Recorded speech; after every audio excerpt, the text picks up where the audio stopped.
Hello everyone and welcome to the 8th episode of my Pokémon Trinity Showcase, a Pokémon fan game developed by me, Updog734.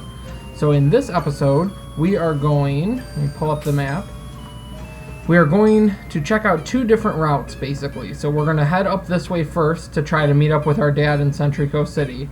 But then before we go too far that direction, we're going to try to head this way down the craggy step to get to Emberstone Town, which eventually will lead us to the Windy Peninsula and then the Zarko Lighthouse, where we're going to investigate for the 4th gym leader's location. So first we are going to head north from Morcall Town here into another portion of the Central Plains. So this is that eastern portion. So Centrico City to the north, Morcall to the south, another big open area.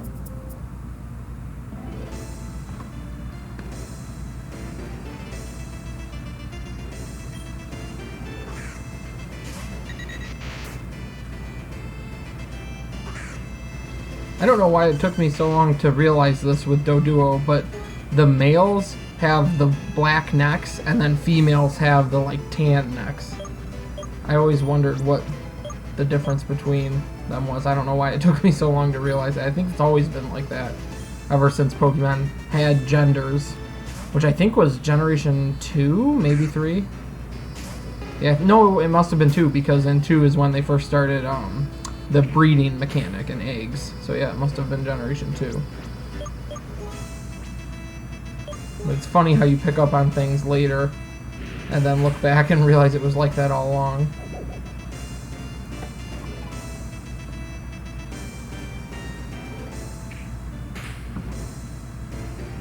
One thing to note, I have mentioned a few times how the Central Plains routes are very similar.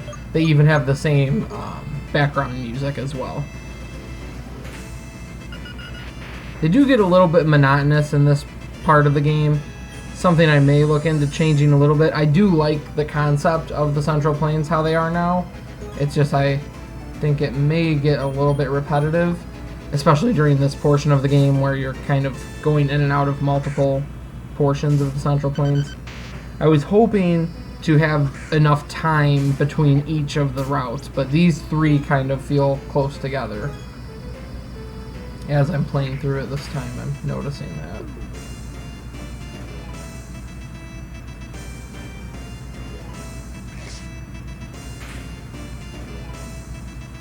Oh wow, one shot doesn't bad. Okay. Let's see if Charmeleon can finish him off. Might not be able to though, Charmeleon's low on health too.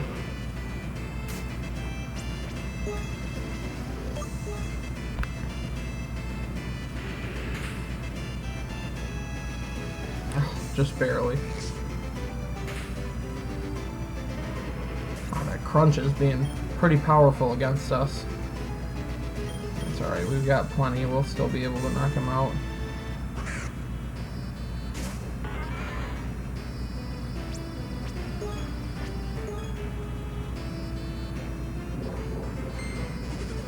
But it looks like I should run to the Pokemon Center and heal before we do anything more on this route. We get Metang to level 22.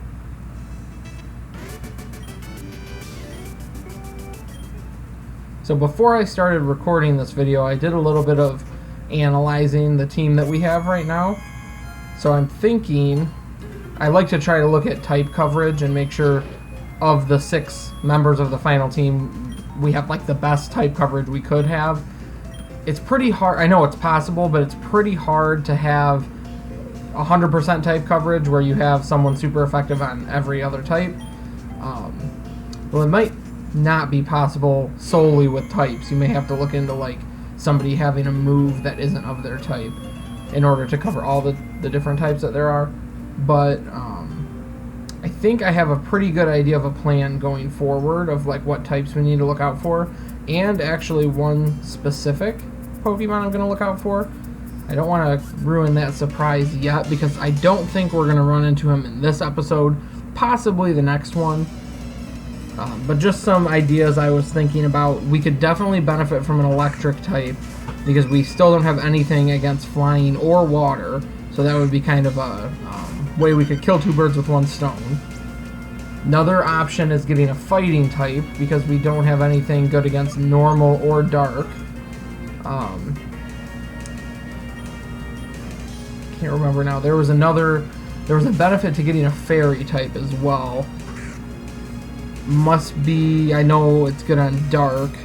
Oh, and dragon. We don't have anything to fight against dragon types right now, so those are just some ideas that we can keep in mind. An electric type, a fairy type, a fighting type. Those are some things we might keep our eyes open to fill in those last two spots on our team.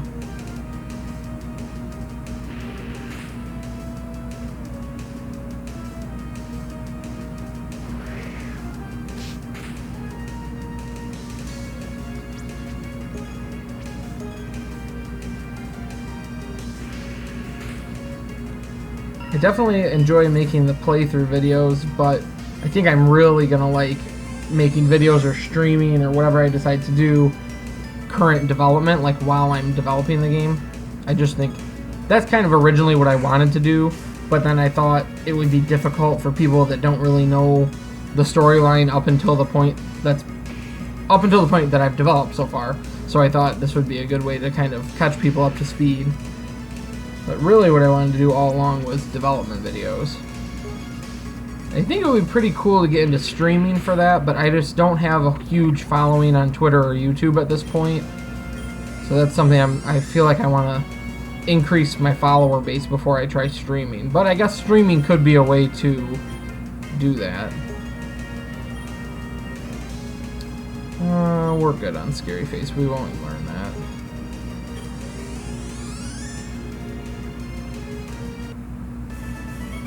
A lot of flying types here.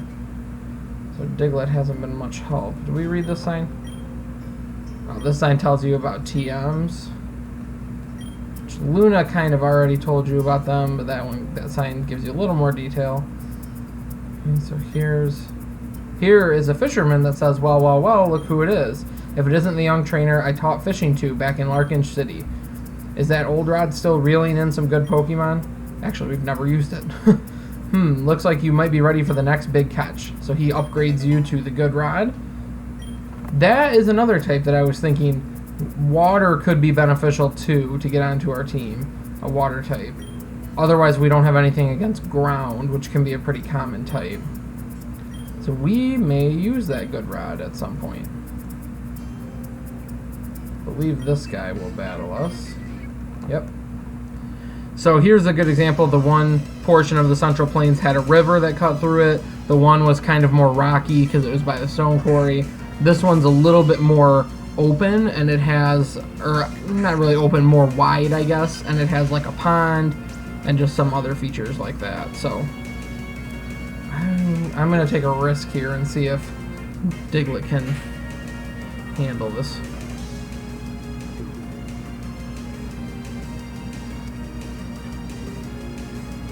I was hoping she would go for like horn attack or something. Oh, and he hangs on with 2 HP. Oh, now do I go for... I'm going to go for Bulldoze. I think it should. Because we got the crit the first time. Okay, good. Diglett, you are struggling there. So we need to get you a couple more levels. There we go.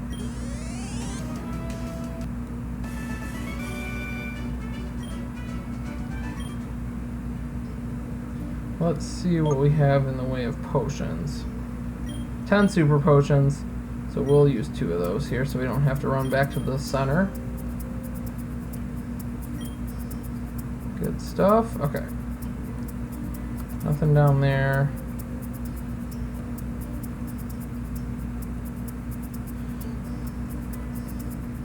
Item chest here with a silk scarf.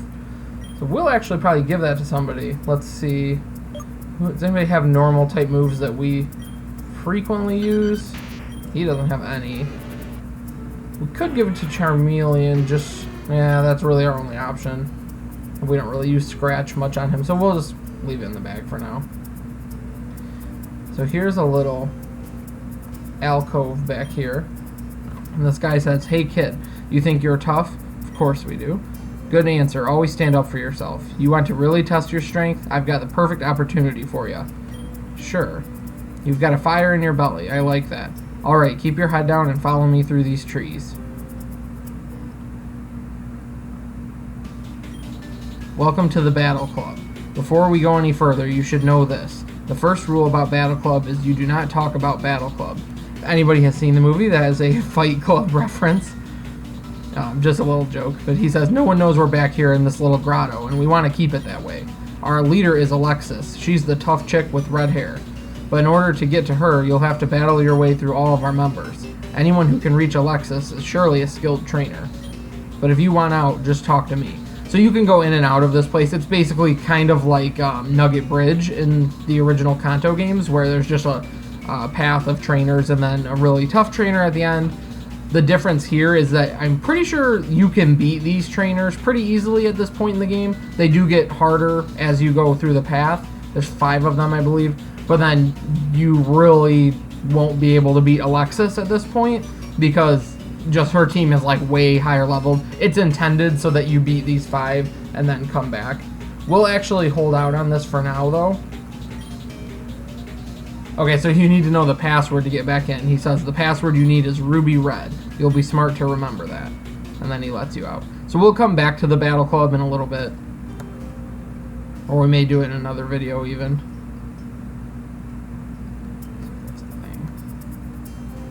It's like this. Oh, did we already battle him? Oh no, he's just NPC. Centrico City's to the north, largest city in all of Zarko. And we are heading there to try to meet up with Dad. We're hoping he's still there. There's obviously some communication issues here because he left a note for us. But we will see if we can meet up with him.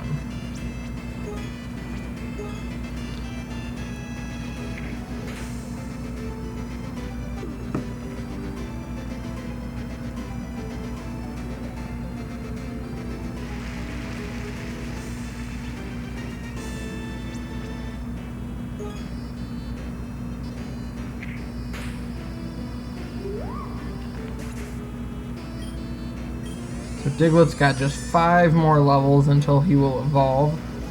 And level 26.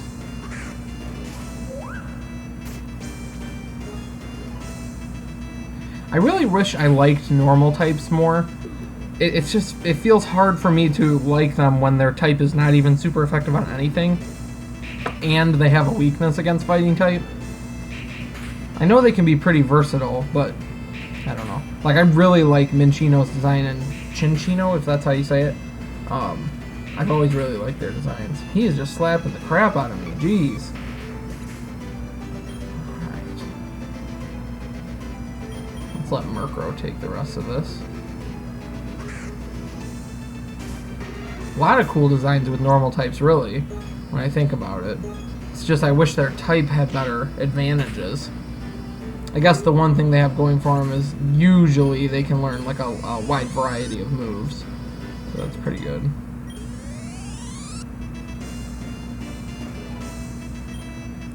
He's got 3 of them. 3 of the same Pokemon. I always wondered what it would be like to play through a Pokemon game like that where you have like a whole team of the same Pokemon. Like, I wonder about that fisherman that always has 6 Magikarps. I can only imagine the game would be pretty difficult with 6 of the exact same species. I've never tried it, so maybe it's not as hard as it seems. I don't know.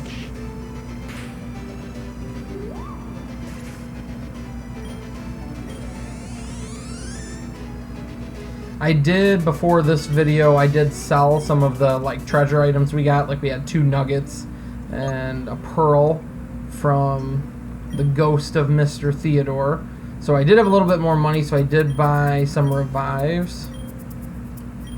So we'll revive Diglett.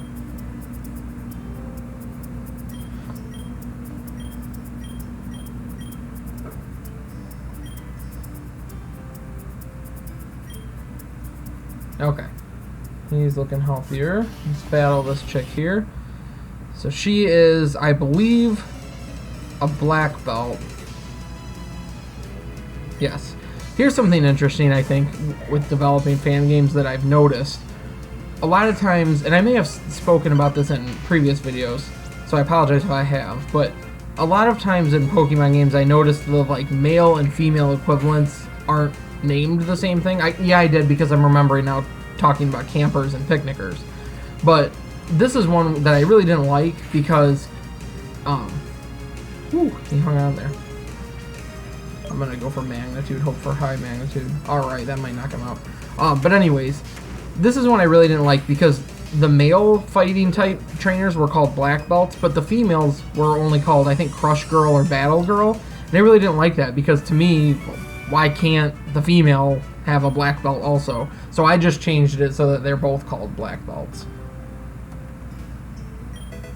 In this chest we get an X defense and a guard spec. I really don't like those items, the like in battle stat boosts. I would rather just have a move. Here's an option for electric type. I guess I didn't consider this one. Like I said, I kind of had something in the back of my mind. But I do like Ampharos a lot. Okay, so I'll have to remember that he's on this route, Mareep. Just in case I decide to go that way with the team.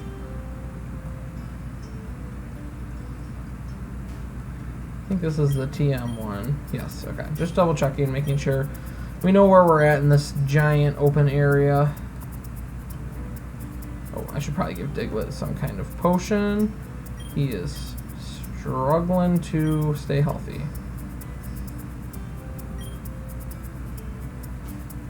This guy says, oh, I detest being out here. It's so primitive.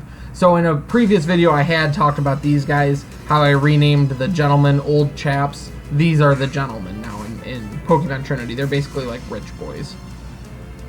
He has a Rangaroo.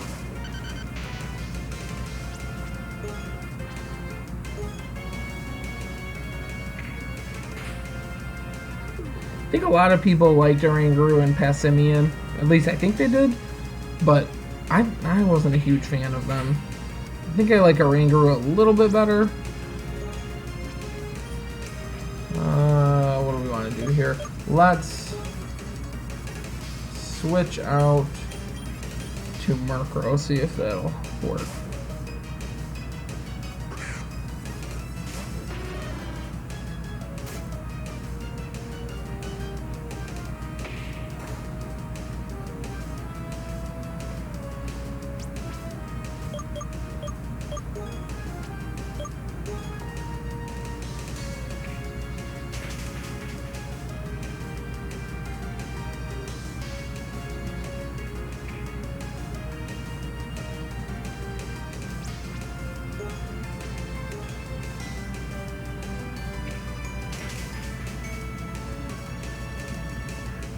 Alright, so Murkrow's able to take out Rangaroo and get Diglett to 22. A nice little boost. So we can start using Charmeleon a little bit.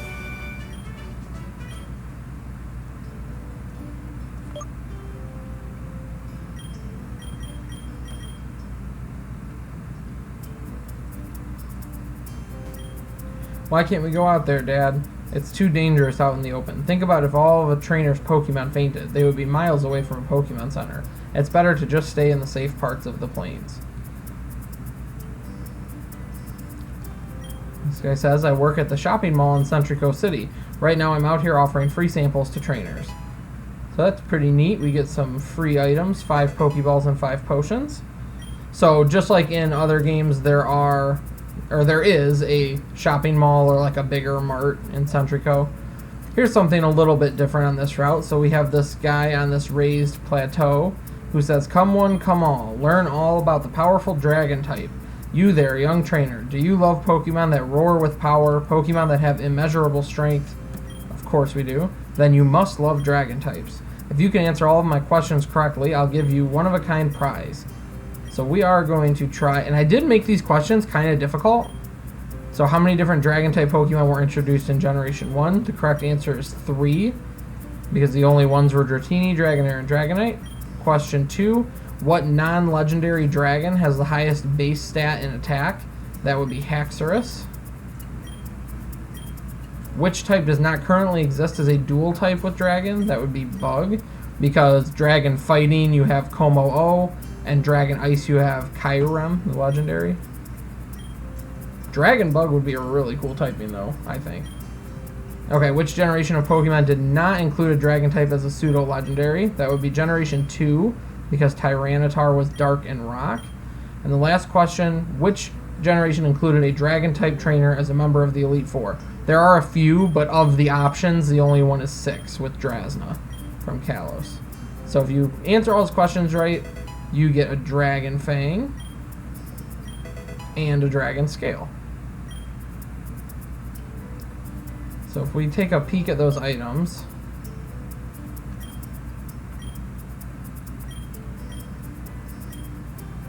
so a thick and tough scale, it evolves Seadra, so that's Dragon Scale can be used to evolve Seadra, and then Dragon Fang is the held item that increases the power of Dragon type moves. Let me go around here, make sure we didn't miss anything. Good. And that's the direction we're gonna go. I think we didn't battle her yet. So this girl says, I love ponies, and she's gonna have a couple, I think, horse-themed Pokemon.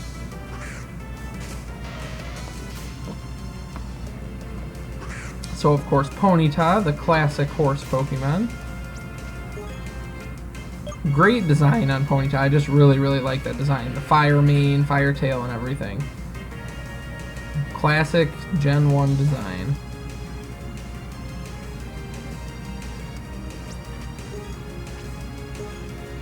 Not my favorite regional form ever, but Galarian, Ponyta, and Rapidash were pretty cool too. I like the typing, Psychic and Fairy.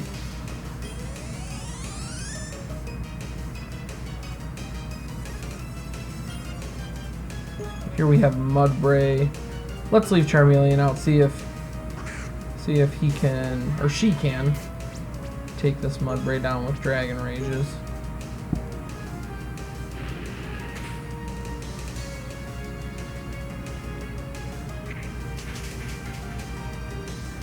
That's gonna hurt. Yeah.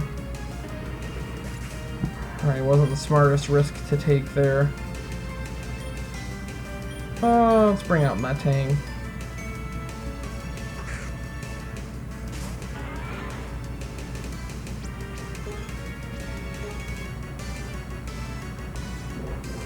Confusion is one of those animations that I had to make too, so that's one I kind of like. Same with Bulldoze, actually. I couldn't figure out how in the move animator to get the screen to shake, which would have been nice for like Bulldoze, Magnitude, and obviously Earthquake. So I kind of had to try to simulate that.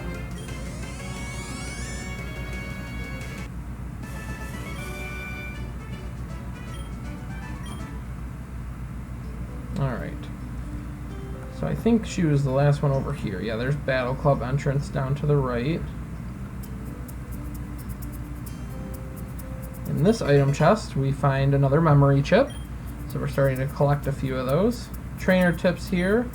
Talks about battle items that I was just talking about how I don't like them. The stat boosting items that you can use in battle. We have over here. The Central Plains are perfect for camping. My Pokemon always come with me, of course. They're my best friends. We have a bug catcher.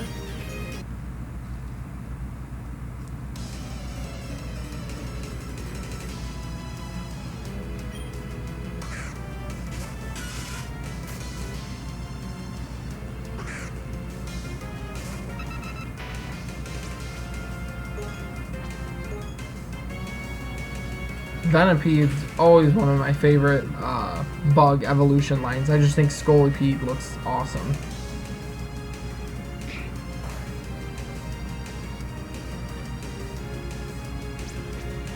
I'm usually not a huge fan of bug poison combo, but that one I really like. I think that's a really cool design. I really never thought Poison was very viable of a type until they introduced Fairy. Once Fairy got introduced, so it seems like Poison type became much more relevant because it could take down those fairies. There's just so many grass types that are also poison type, so it kind of nullifies the type effectiveness of poison against grass.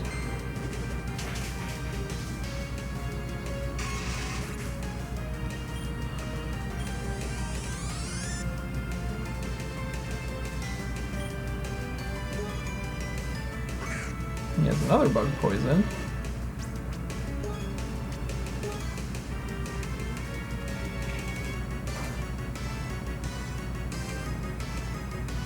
I really love Mega Beedrill. I thought that was an awesome design. One of my favorite Megas. Oh, what's going on there? Oh, Rage is building. His attack is going to be going up there.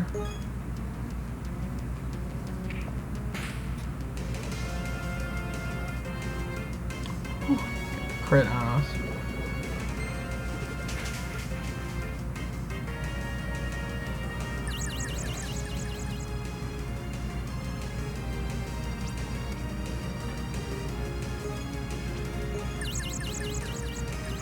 Got him confused, that should help.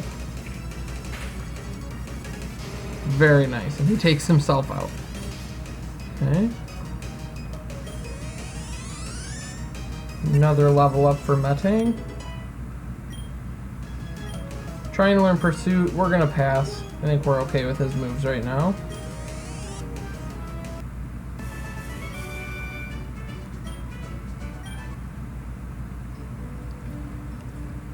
Good. Quickly, we'll run to the Pokemon Center because we're not looking very healthy right now. Oh, it's actually the other way. Just remembered because I saw the edge of the pond. So you can find Gothita on this route. So if that's a psychic type that you like, could be a way to swap out Metang here if you're really not wanting that Pokemon anymore.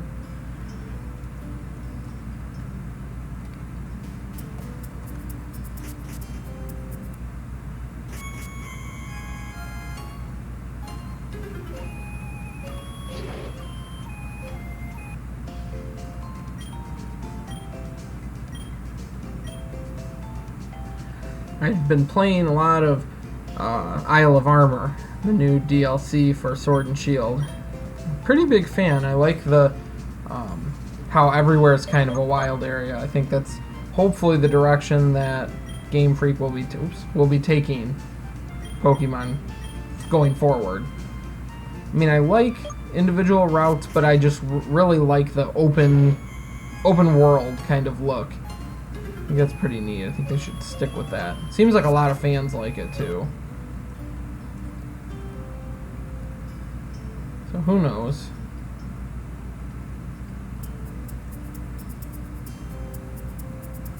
Alright, we're back up towards the top of the route. Nothing up there. But here we have our first I think, yeah, double battle. I have this couple. Robbie and Janet. So Robbie has Pawniard and Janet has Petalil.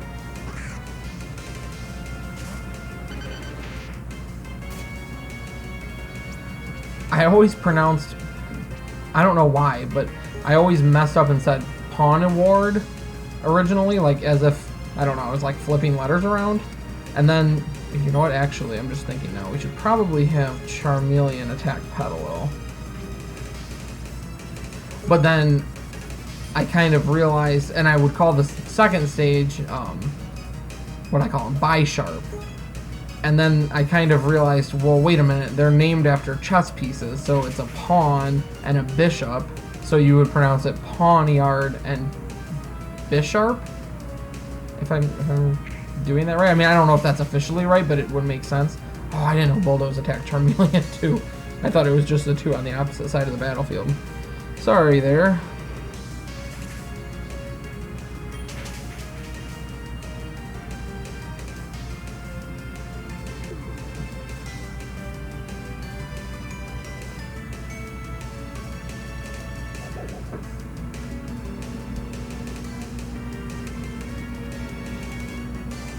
Ooh, Defiant. That's a good, good ability. I like that one.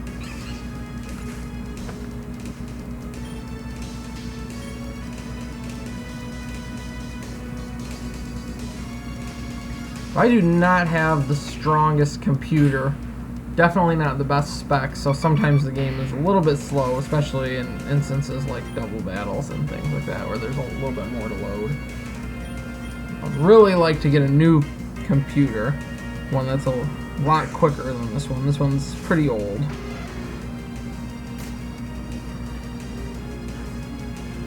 So I'll send out 2. Even though I don't think they have any others, I think they just have the 2.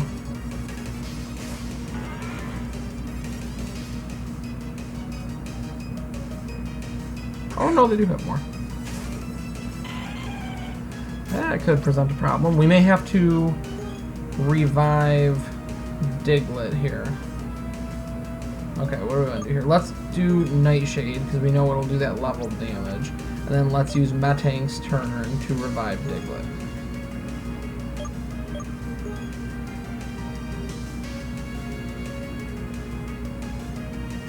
I'm lagging a little bit.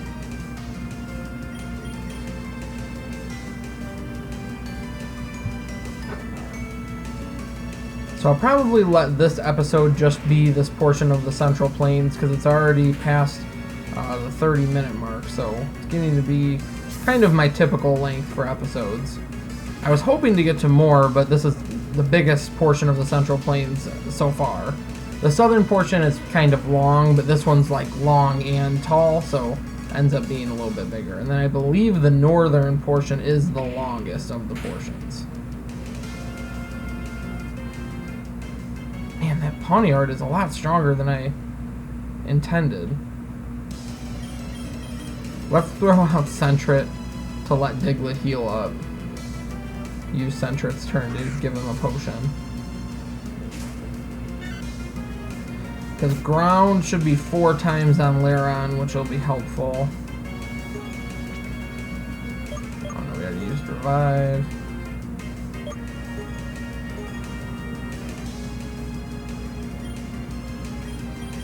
There you are, Diglett. Nope, nope. Now let's see if we can just finish off that Pawniard, because he's causing problems.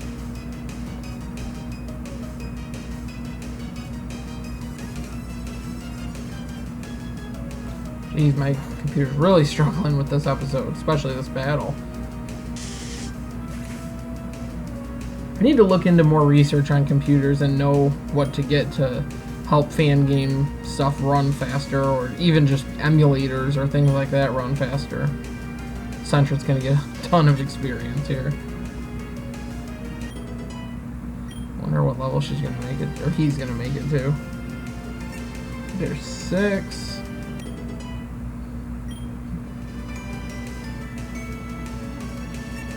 Seven.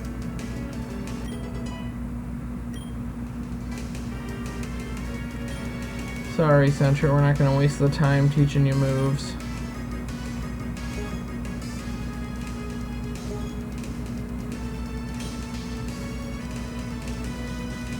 Just up to 7. Okay, I thought it was going to be something crazy. That shouldn't do too much. Ooh, did it knock us out? No, we hang on with 1. Alright. And they have a skip wound. So I think we're going to, since obviously Diglett won't do good against him, we're going to have to heal up Metang here. Yeah. Try to use Metang against Skiploom. But you know what I'm thinking? Let's heal Murkrow instead, because once we bring Diglett out, his ground type attacks won't affect Murkrow. So with Sentret's turn, we'll heal Murkrow. Metang's turn, we'll go ahead and attack. We're just gonna have to hope Lairon doesn't have any rock moves to use against Murkrow.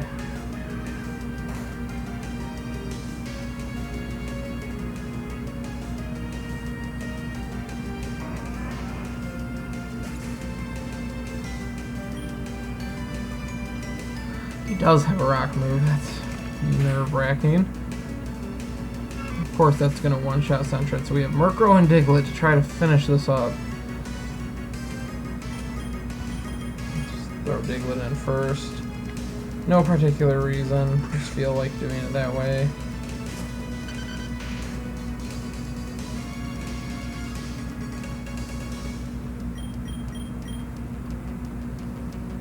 I'm pretty excited to hear what news the Pokemon Company is going to release next week. I tuned in for the Pokemon Presents, where they revealed the couple different things. They did Smile, the like toothbrushing app for teeth brushing app for kids. Then they did the Cafe one, Cafe Mix, I think they're calling it. And then the big one that I was really excited about was Pokemon Snap coming back. When I was a kid, I played Snap on the Nintendo 64. It was like, me and my brothers like loved that game. So I'm super excited for that to be back on Switch. I hear a lot of rumors floating around that the next reveal is either going to be like a Let's Go themed game for the Johto region or the Sinnoh remakes. I would definitely prefer Sinnoh remakes if I'm being honest.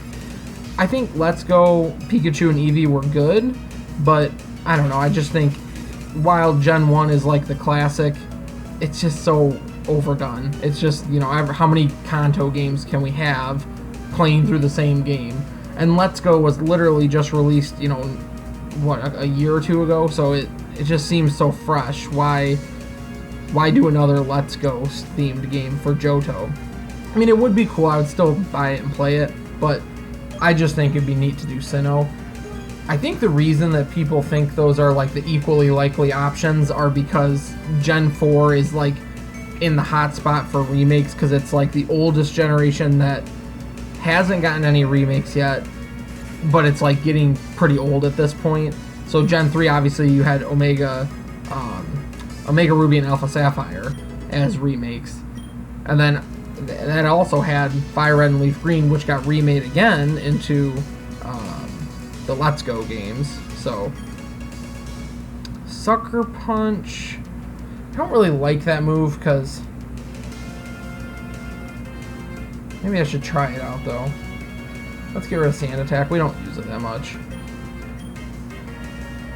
Yeah, but I just think I love when they remake games. I really do.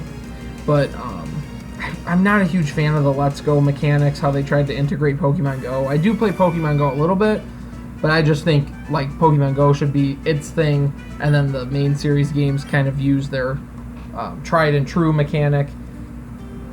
I just didn't like trying to throw the Pokeball and not being able to battle wilds. That was kind of weird to me.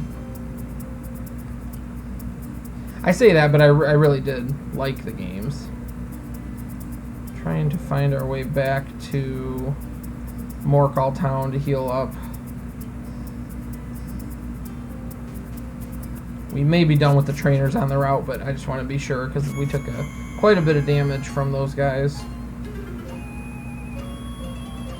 Yeah, I love Generation 4 games. Diamond, Pearl, Platinum, they were some of the best games, I think. Only problem I had with it was the lack of fire types in the games, the new fire types. I mean, they threw Ponyta's line in there, but if you didn't get Ponyta or Chimchar as your starter, you were hurting for fire types. Oh yeah, so Charmeleon, speaking of fire types, Charmeleon definitely needs to be in front to get some experience. That being said, as people watching these videos have heard, I like fire and dragon types, so I usually pick Chimchar as my starter in Gen 4 anyways, so that worked out for me. But like all of the starters in Gen 4, honestly. Piplup, Turtwig, all of them. They're good designs, I think. Cool typings, too. I was okay with that firefighting. Some people think firefighting's like overdone, and it is, but I liked Blaziken and, what's his name? Infernape. But I wasn't a big fan of Emboar. Okay, so here is where Centrico City is, just north. So this guy says, rumor has it there was a pretty awful murder. Getting the footage of this news story would be the highlight of my career. Ugh, they won't even let us let the press in to get our coverage. I wonder what happened. So something's going on. We have police officers here. Sorry, trainer, but we cannot let you into Centrico City at this time. A terrible crime has been committed.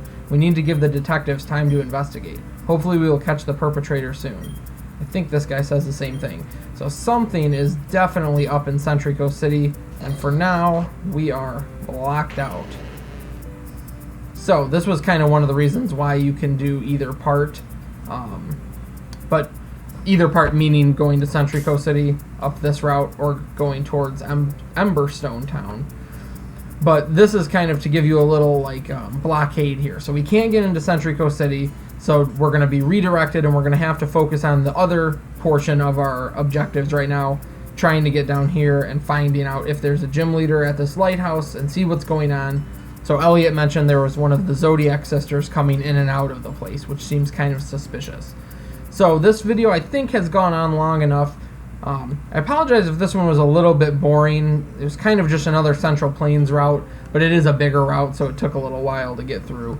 But we got some level up on our team. That's pretty good. No new additions at this point. Hopefully soon we'll be finding those two remaining spots left on the team. We'll hopefully be filling those soon. And in the next video, we will head down the Craggy Step, which will be kind of exciting because it's a new style route, not like the Central Plains, so they give us a little fresh look at things. And we will look at Emberstone Town and explore around there. And then from there, I'll probably see how long the video is and then possibly do the Windy Peninsula and the lighthouse in the following episode.